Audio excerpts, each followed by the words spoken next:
Okay, welcome pong muli dito sa ating munting YouTube channel at ito ang inyong Pinoy Firearms Instructor. At bago tayo bumati at magpasalamat ay gusto ko lang munang basahin ang ating content ngayon mula sa katanungan ni Alfred Molihar. Dol, yung 45 Super, pwede ba yan sa mga ordinary lang na 45 caliber chamber? Okay, ang tinatanong niya ay yung 45, ang pagkakaintindi ko dito, yung 45 super na bala ay kung pwede bang gamitin sa mga ordinary lang na 45 caliber chamber. Okay.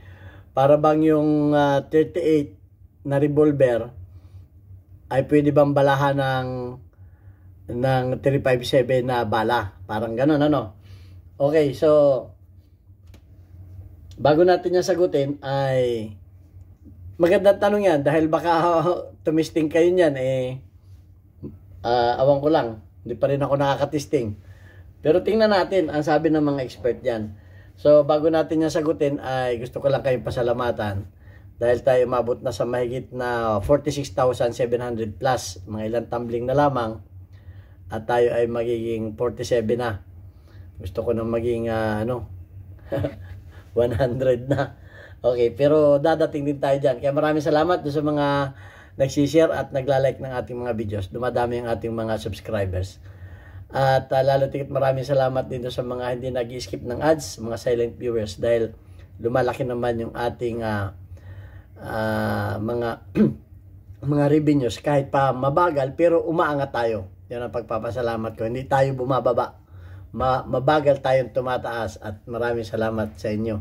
Dahil ang ating YouTube channel ay ginawa ko hindi para pansarili ko, kundi para matustusan yung ating na mga bata na anak ng mga single parent na hindi makapag-aral, na binibigyan natin ng kaunting allowance para makapagpatuloy sila ng kanilang pag-aaral. Okay, meron tayong isang college at allowance lang ang binibigay natin dahil may mga libre naman tayo sa gobyerno. At lalo tigit maraming salamat do sa mga nagpapadala dito sa ating GCash number, yan sa likuran ko. Huwag po ninyong tawagan yan dahil yan po ay anak ko na tresorera natin na tumatanggap lang ng inyong mga padala. Wala po kaming ibinibintang mga baril. May mga tumatawag bumibili ng baril, wala po kaming binibintang baril. Tumawag po kayo dyan o mag-message kung kayo may paabot na mga tulong sa ating mga beneficiaries kagaya ni Aljon Dating. Maraming salamat sa iyo, sir. At gayon din maraming salamat kay Jubet Francisco ng Teresa Rizal. At lalo tigit maraming salamat kay Noli Peace America ng Virginia, USA sa iyong walang sawang pagtulong sa ating mga bata na kapuspalad. Pagpalain kayo ng Panginoon at bigyan kayo ng mabuting kalusugan para marami pa kayong matulungan ng mga unfortunate na mga mag-aaral. Okay? At pumunta na tayo dito sa sa tanong, yung 45 super ba ay pwede ba yan sa ordinary lang na chamber, sa ordinary na 45 ACP? Okay, tingnan muna natin ang diferensya ng dalawang bala. Okay? Tingnan muna natin ang diferensya. Okay. Kung kagaano kalakas at ilan ang pressure, tingnan natin kung ilang pressure muna. Para malaman natin kung po pwede o hindi. Ilan ang pressure ng 45 ACP. Okay, ang ibig sabihin ng ACP ay automatic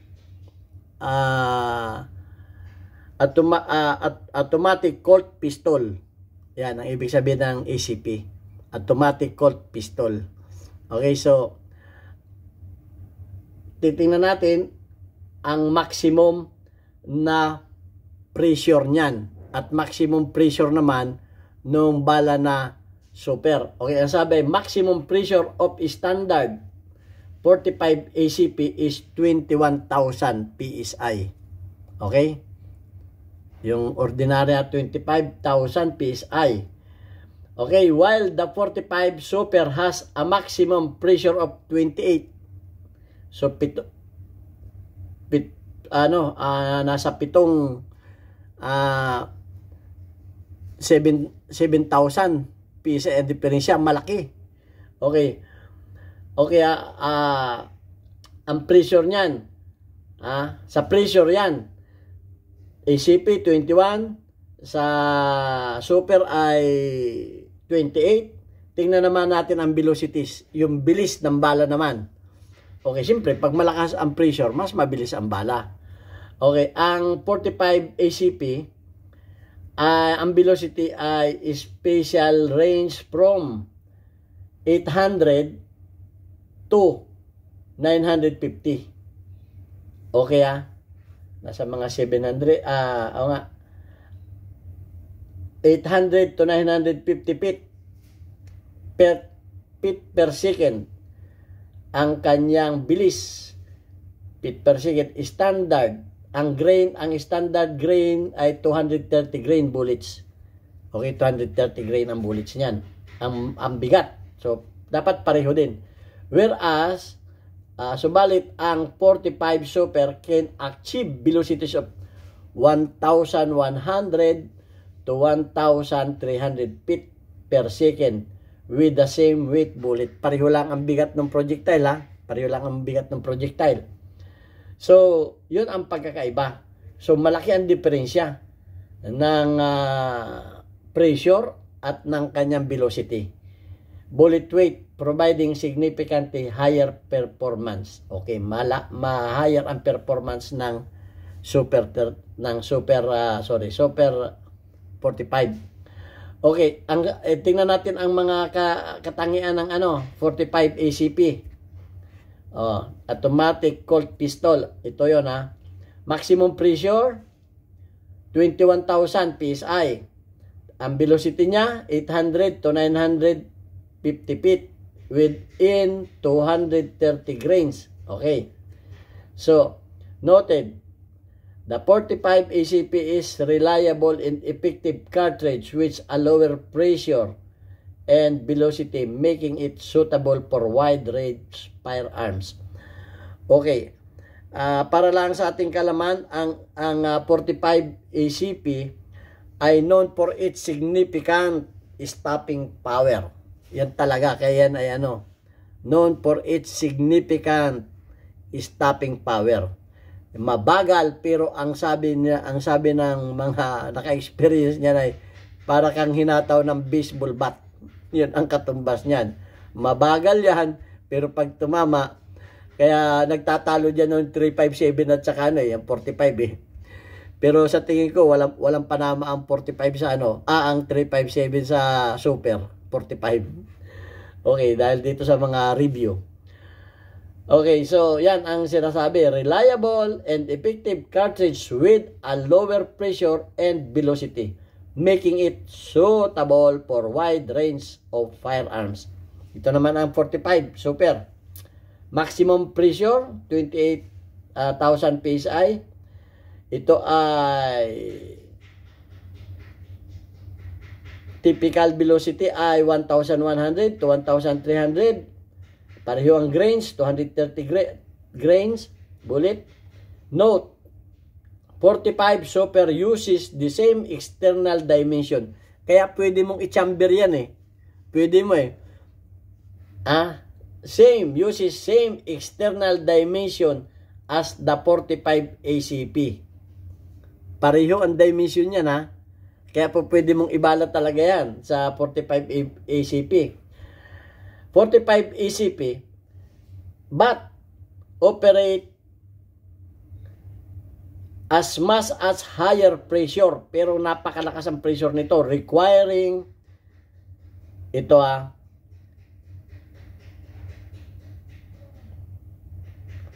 kaya kung kayo ang tatanungin, ibabalahan ba ninyo yung inyong mga 45 na ACP automatic Colt pistol ng super na bala?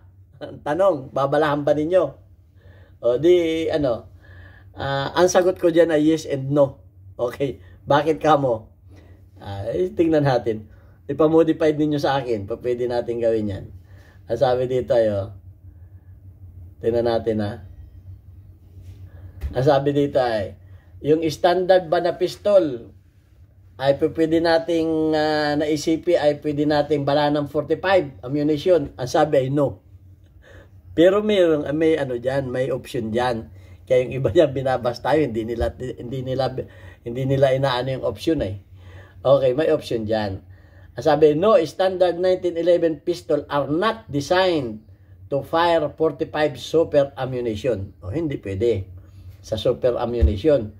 As the cartridge, dahil ang cartridge ay significantly more powerful, sobrang lakas, and could damage the pistol. Madadamage ang pistol mo, baka sumabog pa yung barrel mo dyan eh. Or cause a dangerous malfunction, magkakaso ng, magdudulot ng napakadelikadong malfunction. While a few heavy all-steel 1911 might modified. O, pwedeng i-modified. Anong gagawin natin? O, di pabulbaril natin. Pagkatapos ay magpalit tayo ng mga spring na pang super. O, yun ang pwede. Pero kung hindi naka-modified, standard yan, ay wala, sabog yan. Okay, sabi, heavy all-steel 1911 might be modified. Sino ang mag-modified? Ikaw ba?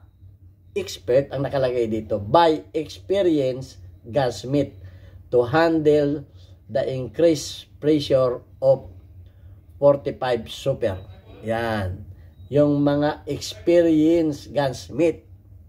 Okay, kaya yung nag-aano sa akin diyan na nagsasabi sa akin diyan na yun daw ginawa ko na slide stop ay delikado daw, makakamatay daw.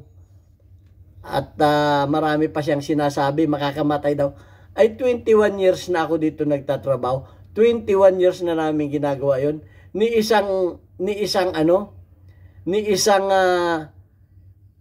aksidente, walang nangyari.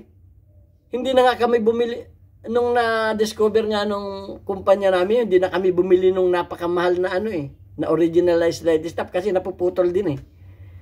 Dahil nga, kinukumpara niya doon sa kanyang Shadow to, hindi naman yan yung kabukayan ng pinuputok namin dito na araw-araw eh. Subukan mo ipagamit yung iyong Shadow to dito sa aming mga customer ng walang pahinga.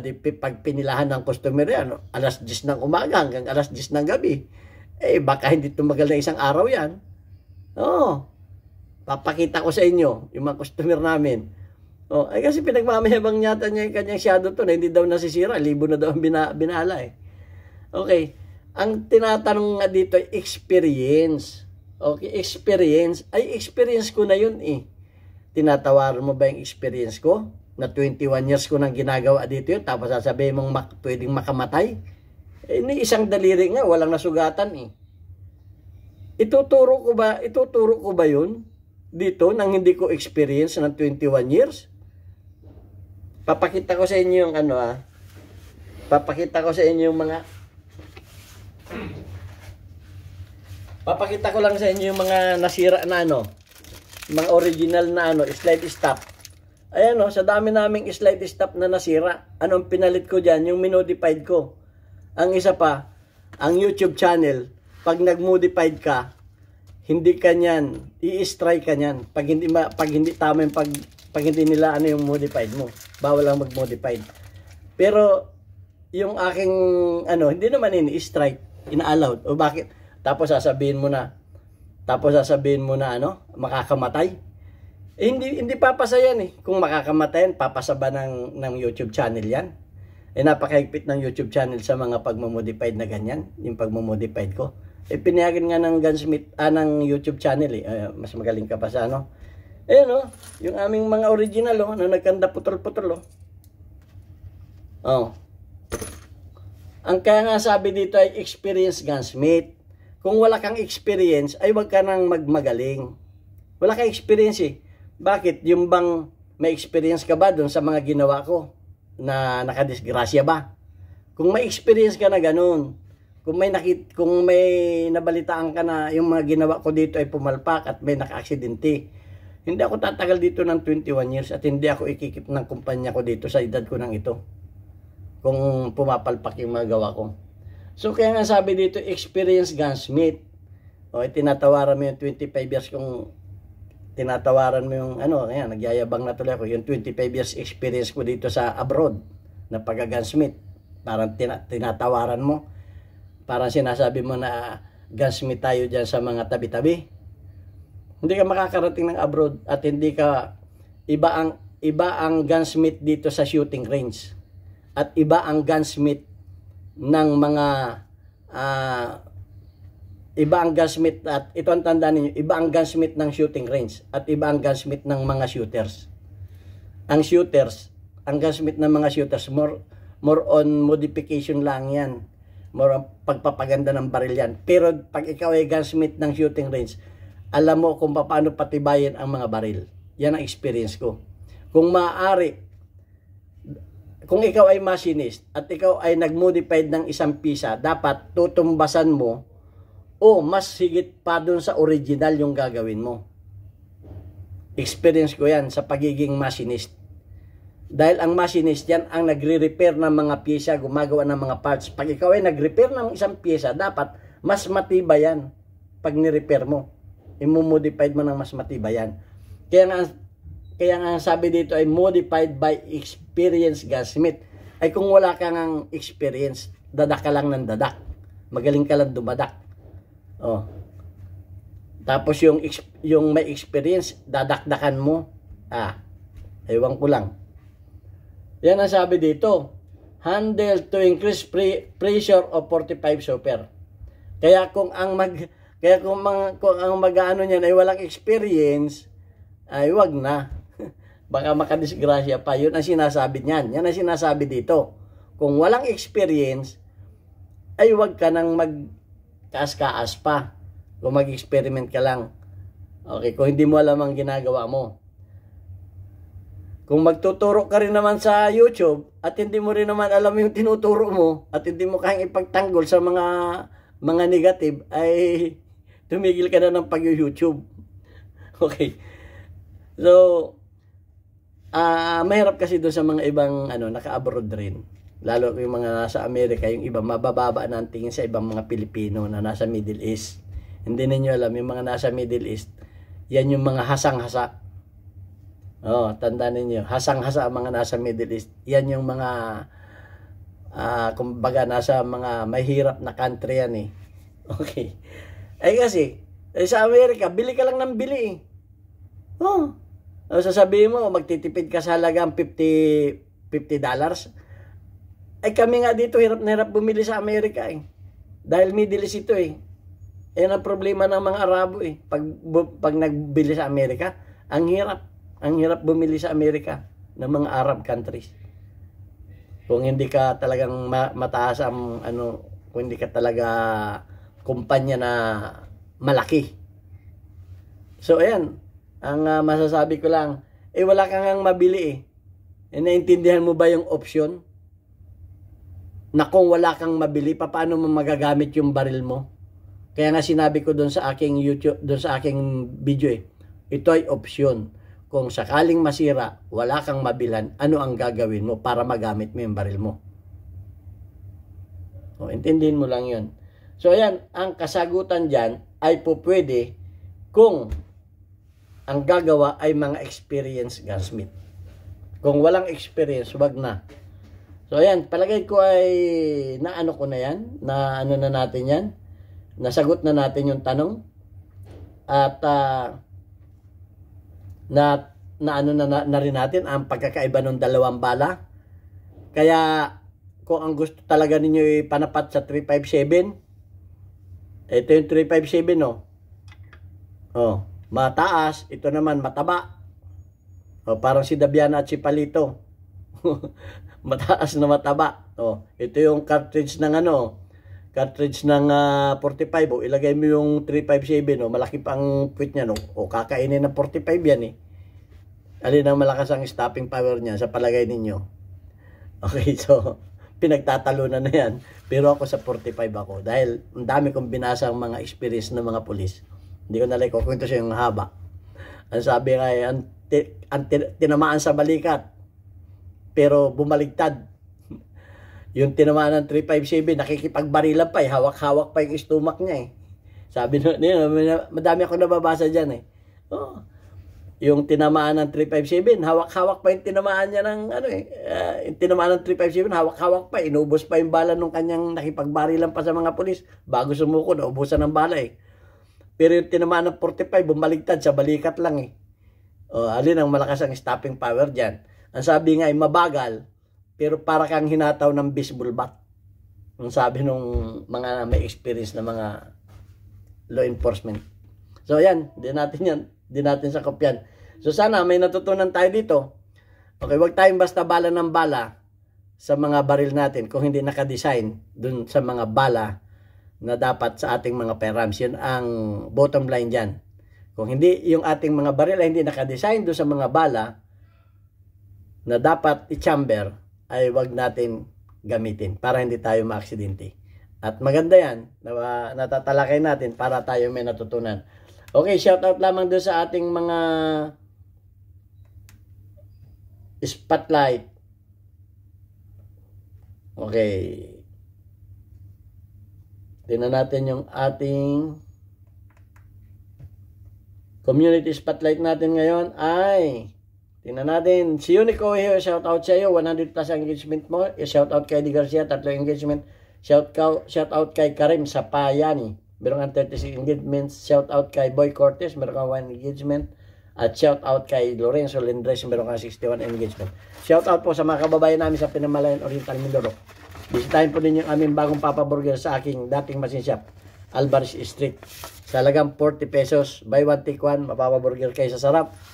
At marami pa kayong pagkain na mapapagpipilian. Maraming salamat po.